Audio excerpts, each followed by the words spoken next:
Selamat datang, salam sejahtera untuk kita semua. Kali ini saya akan mengajak kalian mencari cacing tanah di lokasi persawahan.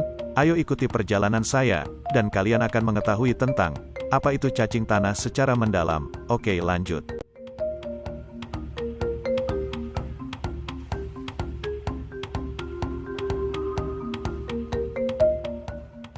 Cacing tanah adalah hewan invertebrata yang tergolong dalam kelas Oligochaeta.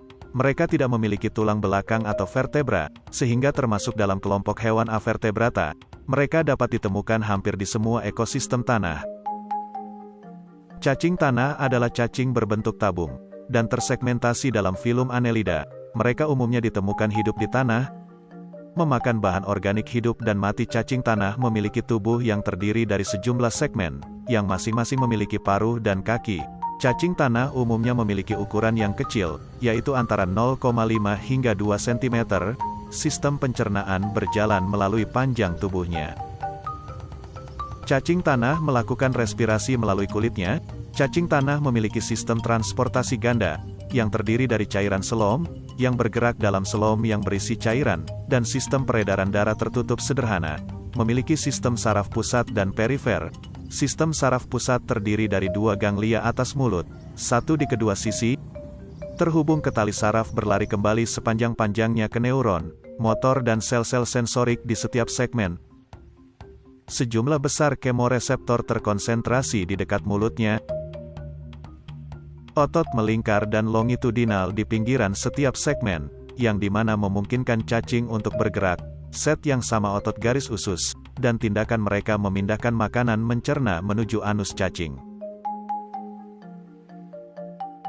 Cacing tanah adalah hermafrodit atau masing-masing individu, yang membawa kedua organ seks pria dan wanita. Mereka tidak memiliki kerangka internal atau eksoskeleton, tetapi mempertahankan struktur mereka, dengan ruang coelom cairan yang berfungsi sebagai rangka hidrostatik.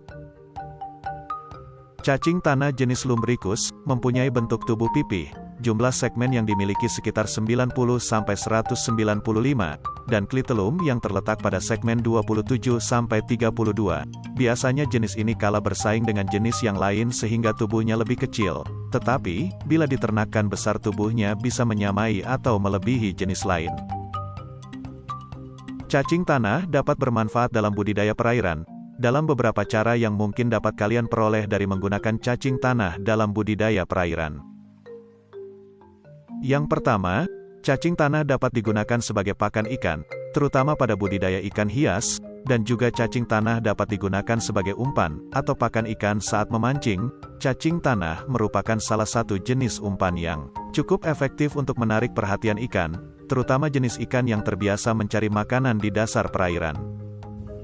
Yang kedua, bisa dilihat dalam video ini, cacing tanah dapat mengurangi jumlah bahan organik yang terakumulasi di dasar perairan, sehingga mengurangi risiko terjadinya kekurangan oksigen di perairan. Yang ketiga, cacing tanah dapat membantu mengendalikan tingkat keasaman di perairan, sehingga meningkatkan kondisi lingkungan yang kondusif bagi pertumbuhan ikan. Dampak negatif cacing tanah bagi perikanan. Pertama, penggunaan cacing tanah yang tidak tepat juga dapat menyebabkan terjadinya penyakit pada ikan, seperti infeksi bakteri atau virus. Kedua, penggunaan cacing tanah yang tidak tepat dapat menyebabkan perubahan tingkat keasaman di perairan, yang dapat merugikan pertumbuhan ikan dan organisme lainnya.